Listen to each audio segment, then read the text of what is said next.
마태복음 13장 24절에서 30절 말씀 제가 봉독해 드리겠습니다.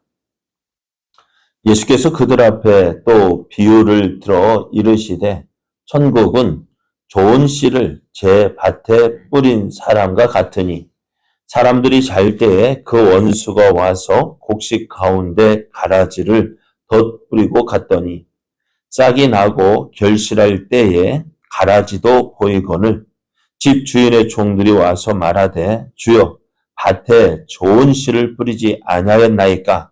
그런데 가라지가 어디서 생겼나이까? 주인이 이르되 원수가 이렇게 하였구나. 종들이 말하되 그러면 우리가 가서 이것을 뽑기를 원하시나이까? 주인이 이르되 가만두라. 가라지를 뽑다가 곡식까지 뽑을까 염려하노라. 둘 다 추수 때까지 함께 자라게 두라. 추수 때에 내가 추수꾼들에게 말하기를 가라지는 먼저 거두어 불사르게 단으로 묶고 곡식은 모아 내 곳간에 넣으라 하리라.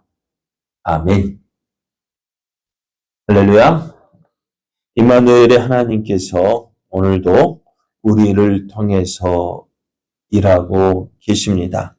약속을 이루시는 신실하신 하나님을 믿고 믿음의 선한 경주를 달려가는 여러분에게 오늘도 충만하신 하나님의 은혜가 넘쳐나기를 예수님의 이름으로 축복합니다. 오늘 우리에게 주신 하나님 말씀을 통해서 추수 때까지 기다리는 여유를 가지십시오. 추수 때까지 기다리는 여유를 가지십시오. 이런 제목으로 하나님 말씀을 증거하겠습니다. 예수님께서 제자들에게 천국에 대한 비유의 말씀을 하시는데요. 오늘 말씀에는 천국은 어떤 곳이냐?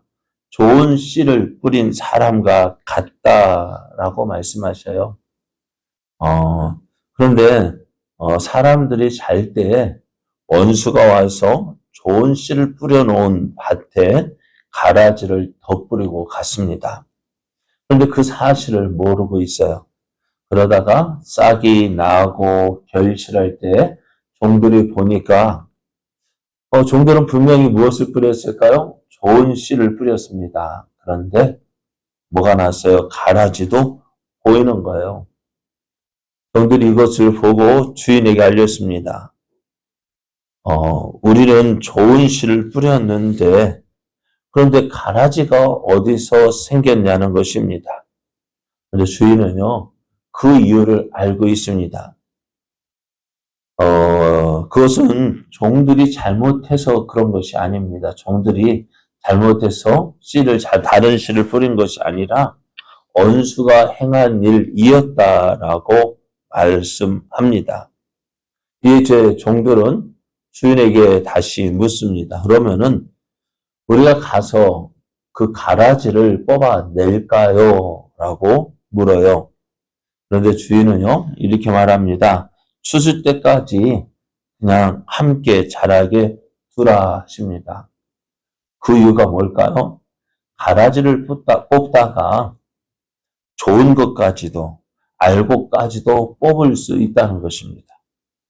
그래서 추수 때가 되어지면은 가라지는 먼저 거두어서 불사르게 단으로 묶고 곡식은 모아 곳간에 넣으라고 할 것이다. 이렇게 말씀해요. 그런데 이 비유를 제자들이 처음 들었을 때는요, 이 비유가 무슨 말인지 잘 알아듣지 못합니다. 그래서 제자들이 이제 36절 이하를 보면은 제자들이 예수님에게 다시 물어요. 이 비유가 무슨 뜻이냐? 이 비유가 무슨 뜻인지 설명해 달라고 했습니다. 그래서 예수님은 이 비유에 대해서 설명을 하는데요. 밭에 좋은 씨를 뿌리는 사람은 인자요. 밭은 세상이요. 좋은 씨는 천국의 아들들이요. 가라지는 악한 자의 아들이고요. 가라지를 뿌린 원수는 마귀요. 추수 때는 세상 끝이요. 추수꾼은 천사들이라고 말씀해요. 그래서 세상 끝에 인자가 천사들을 보내어서 모든 넘어지게 하는 것들, 불법을 행하는 자들을 거두어내어서 이제 풀무불에 던져 넣을 것이고, 의인들은 자기 아버지의 나라에서 해와 같이 빛나리라고 하십니다. 이 말씀을 보면은요, 우리가 살고 있는 이 세상에요, 하나님 원하시는 것은 뭘까요? 좋은 것을 뿌렸습니다. 하나님께서 이 세상을 지으실 때 하나님 보시기에 참으로 보기 좋게, 하나님 보시기에 심히 좋게 창조하셨는데요. 그런데 이렇게 좋은 세상에 누가요? 마귀가 틈을 타서 사람들의 마음을 미혹하게 하고 넘어지게 하고, 그래서 어떻게 하나님 말씀을 믿지 못하게 하고 하나님 기뻐하시지 않는 일을 행하게 합니다. 우리가 어떻게 보면 그런 가운데에서 살고 있는 거예요. 그래서 세상에는 좋은 곡식과 잡초가 함께 자라는데요. 그런데 우리가 보면은요, 들에 있는 그 겨와 또 가라지를 비교해 보면은요, 비슷합니다. 이게 알곡인지 가라지인지 처음에는 잘 구별하지 못합니다. 그래서 이제 그들이 함께 섞여 지내는 거예요. 그러다 보니 어떻게 될까요? 우리가 밭에 김매기를 하다 보면은요, 김매기가 뭐예요? 잡초를 뽑는다고 하지만은, 어떻게 풀 뽑아 보셨지만 어때요? 풀만 뽑힐까요? 풀만 뽑히는 것이 아니라, 내가 원하는 것, 내가 뿌린 씨앗도 함께 뽑히게 되어져요. 그럼 어찌 될까요? 내가 좋은 것도 함께 풀을 뽑다가 내가 원하는 것, 내가 뿌렸던 씨도 뽑히게 되어집니다. 그래서 예수님은 뭐라 말씀하시느냐? 세상에서 이제 좋은 곡식과 가라지가 함께 섞여 있는데 이들을 구분한다는 것이요, 어떻다고 매우 어렵다는 거예요. 그래서 예수님은 그걸 마지막 때까지 두고 보겠다라고 말씀하셔요.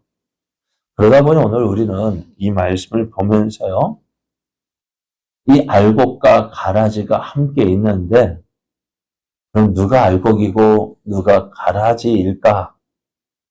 라고 우리는 판단하고 싶어 합니다. 그죠? 저 사람은 가장 먼저는 나를 먼저 생각해 봐야 돼요.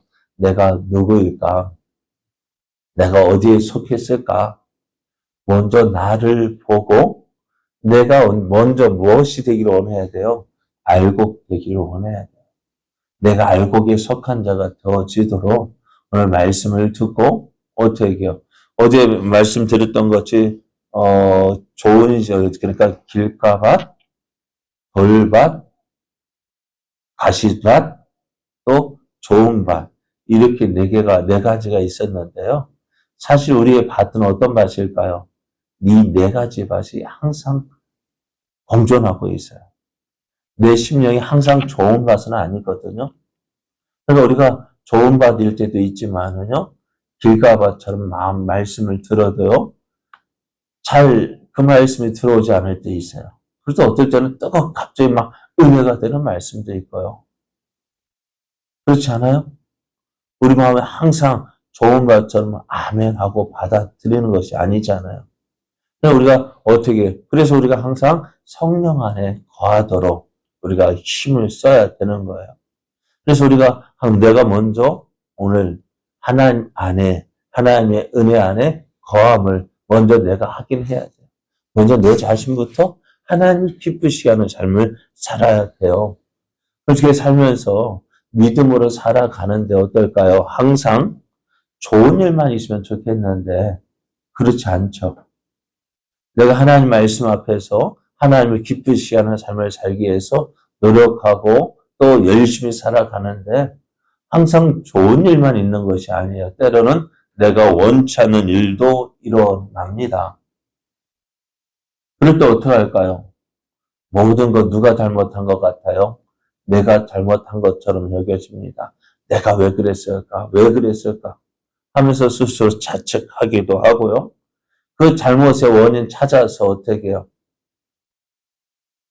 잘못의 원인을 찾아서 고쳐 나간다면 좋겠지만은 그 원인을 어떻게 해서 원인을 자꾸 나 말고 다른 것에 원인을 두고 찾아가려고 합니다. 오늘 우리가 그렇잖아요. 뭐 어떤 일 벌어지면은 그 일에 대해서 어떻게 희생양을 찾잖아요. 누구 때문에 그렇다. 누구 때문에 그렇다.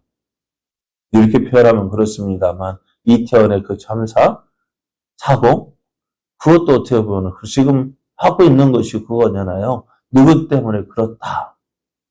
누구 때문에 그럴까요? 네? 모든 사람이 다 잘못되어진 것인데도 꼭 희생양 찾아가지고 그 원인을 찾아서 모든 원인을 그 사람에 돌려 너 때문이야 하고 모든 잘못의 원인 그 사람에게 돌리려고 합니다. 그런데 오늘 이러한 일이 일어나는 것이요. 내가 원해서 되어지는 것이 아니라요. 어떻게 되어지느냐. 오늘 밭에 인자는 주인은 무엇을 뿌렸어요? 좋은 씨를 뿌렸습니다. 좋은 일만 있어야 되는데요. 그렇지 않잖아요. 왜요? 한밤중에 원수가 와서 가라지를 뿌리고 갔잖아요. 이거 누구 잘못이에요? 종들의 잘못이 아닙니다. 오늘 우리가 이 문제가 일어날 때에도 그 원인이 내게 있고 내 옆에 있는 동료가 그래서 되어진 것이 아니라 누가? 하나님의 뜻이 이루어지는 것을 기뻐하지 않는 원수가 그 일을 행하는 거예요. 그러면은 그 원수를 뽑아서 누구 때문에 이렇다 해서 그 원수를 찾아 가라지를 찾아 뽑아내겠다는 것이 우리들의 마음이잖아요. 근데 오늘 자, 한번 생각해 보세요. 가라지를 뽑아낼 조건이 무엇입니까? 가라지의 조건은 무엇입니까? 지금 그 가라지의 조건이 무엇인지, 가라지의 조건은 있지만 알고 좋은 열매 거두지는 못하는 것이 가라지이지만, 근데 지금 현재는요, 누가 알곡이고 누가 가라지인지 모른다는 거예요. 오늘 주인의 말을 한번 생각해 보시죠. 29절 말씀을 보면은요, 주인이 이르되 가만두라. 가라지를 뽑다가 곡식까지 뽑을까 염려하노라 하셨습니다. 밭에서 잡초를 제거하여 깨끗하게 하려는 열심히 다른 사람을 판단하다가 서둘러서 내가 그 다른 사람 이 사람 가라지에서 뽑아내는데요. 그것이 어떻다고요? 잘못될 수 있다는 거예요. 오늘 잡초처럼 보이는 것이요. 사실은요, 아직 성숙하지 않은 곡식의 잎사귀일 수도 있습니다. 그래서 우리는 어떻게 될까요? 그것이 가라지인지 알곡인지 시간을 두고 여유를 가지고 지켜봐야 돼요. 실수했다고 해서 너 가라지지라고 정죄하고 판단하고 뽑아버리면은요, 어찌 될까요? 그럼 베드로가 예수님이 책망을 들은 일이 한두 가지가 아니잖아요. 그죠? 예수님께서 너희는 나를 누구라 하느냐 할 때 베드로가 주는 그리스도시요 살아계신 하나님의 아들이십니다라고 고백했을 때 바요나 시몬아 내가 복이 있도다. 예수님께서 칭찬하셨습니다. 그리고 이후로 예수님께서 뭐라 말씀하셔요? 내가 예루살렘 올라가면은 대제사장들과 서기관 그들에게 많은 고난을 받을 것이고 내가 죽임을 당하게 될 것이다 라고 하셨어요.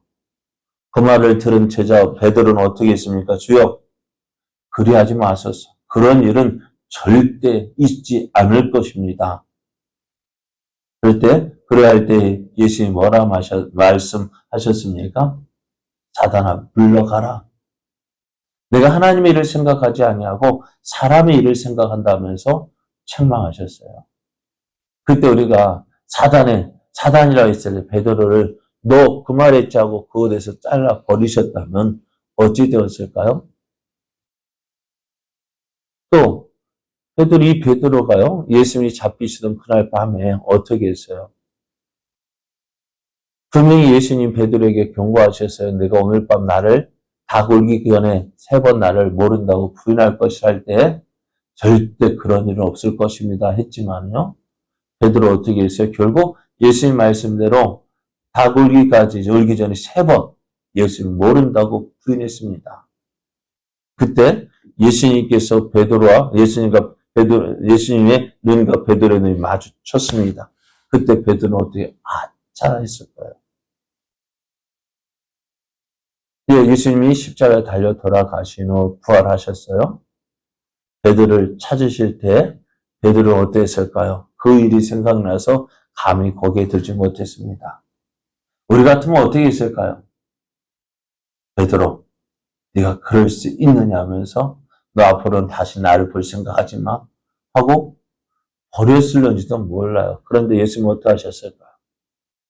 그럼 베드로를 용서하셨습니다. 회복시켜 주셨습니다. 그럼 베드로가 어떻게 하셨어요? 사도행전을 보면은요, 예수님의 이름으로 이 많은 이적을 행하고요. 그 베드로가 한번 설교할 때 3,000명이 회개하고요. 5,000명이 예수님을 믿겠다고 했고요. 사내전 공회에서도요, 감히 베드로를 감히 잡지 못했어요. 예수님의 능력, 예수님의 권세를 보여주는 사람이 되었습니다. 한번 생각해 보세요. 베드로가 처음 예수님이 십자가의 죽으심을 막을 때 너 그럴 수 있어 하고 잘라버렸더라면은 예수를 모른다고 부인한 그 일을 통해서 베드로를 잘라버렸더라면은 어찌 되었을까요? 그 베드로가 이렇게 귀하게 쓰임받을 수 있을까요? 좋습니다. 그러면 오늘 우리는 어떨까요? 오늘 현재 그 모습이 오늘 그 사람의 전부가 아닙니다. 그 사람이 어떻게 변화될지 몰라요. 예수님도 그래서 어떻게 해요? 지금 그 모습 보고, 있는 모습 보고, 판단하고, 정죄하고, 잘라버려라, 뽑아버려라 하지 않으시고요. 어떻게 해요? 기다리라고 하셨어요. 언제까지요? 주님 오실 그날까지요. 그때 되어지면은 알고 거두는 가라지와 알곡을 구별할 수 있다는 것입니다. 그때까지 기다리라는 것입니다. 오늘 우리도요, 우리 안에요, 마음에 드는 사람만 있는 것이 아니라 마음에 들지 않는 사람도 있습니다. 밉상이요. 있어요. 그죠? 그럼 그 사람은 어떻게 될까요? 저 사람, 우리 가운데 있어서는 안 될 사람이에요. 판단하고 정죄한다면 어찌 될까요? 오늘 우리는 그 사람을 통해서 일하실 그 하나님을 보지 못하는 거예요. 그 사람은 어떻게 변화될지 몰라요. 그 사람은 어떻게 하나님 앞에 어떻게 쓰임받을지 몰라요. 지금 다만 그가 하나님을 알지 못해서 하나님의 은혜를 깨닫지 못해서 그렇게 있는 것이지 하나님 은혜 주시면 어떻게 변화될지 몰라요. 바울이요. 어떻게 그렇게 변화될 줄 누가 알았겠습니까? 예수님을 핍박했던 그 사울이요. 어떻게 예수를 전하는 그러한 사람이 될 수 있었을까요? 어느 누가 이렇게 될 줄 알았습니까? 몰랐어요. 그런데 하나님이 하시니까요, 되어지는 거예요. 오늘 우리도요, 우리와 함께 있는 사람, 우리 가운데 알곡과 가라지가 있다는 거 알고요. 알고 있지만은요, 네가 가라지지 아닙니다. 그 사람이 지금은 가라지처럼 보이지만은 알곡일 수도 있습니다. 하나님께 귀하게 쓰임받는 알곡일 수도 있습니다. 그러므로 우리는 어떻게 될까요? 우리와 함께하고 있는 그를 위해서 기도해 주는 거죠. 주님을 만나면 변화되어지는 거예요. 가라지 같은 사울도 예수님을 만나니까요, 알곡이 되었고요. 예수님을 모른다고 또 예수님의 십자가의 죽음을 가로막았던 그 베드로도요, 지금 어떻게 되어져요? 주님의 은혜로 온전히 만나니까 성령을 경험하고 성령에 붙잡혀 변화되어지는 거예요. 오늘 우리도 그런 내가 먼저 그런 사람이 되어져야 되고요. 내 옆에 있는 사람도 그런 사람이 되어지도록 위에서 기도하고 나아갈 때 나도 쓰임받고 그 사람도 쓰임받는 거예요. 이렇게 쓰임받는 역사 일어날 때 어떻게 돼? 우리를 통해서 하나님의 선하신 역사들이 이루어 가게 됩니다. 하나님의 영광이 나타납니다. 이제 우리가 기도해야 될 거 먼저 내가 먼저 알고 되게 하여 주옵소서. 그러잖아요. 다른 사람이 나를 볼 때 어떻게 나를 꼭 알고기라고 보겠습니까? 그건 내 생각이고 다른 사람이 볼 때 왜 저렇게 하지? 말 안 듣겠습니까? 그러니 오늘 내가 먼저 알곡되게 해주십시오. 그리고 내 옆에 있는 사람도 하나님 함께 알곡되어져서 주님의 뜻 이루어가는 자 되게 하여 주옵소서. 그래서 우리가 모이는 우리 제자교회가 또 우리가 이 지역에서 다 알곡되어지는 놀라운 역사 있기를 예수님의 이름으로 축복합니다.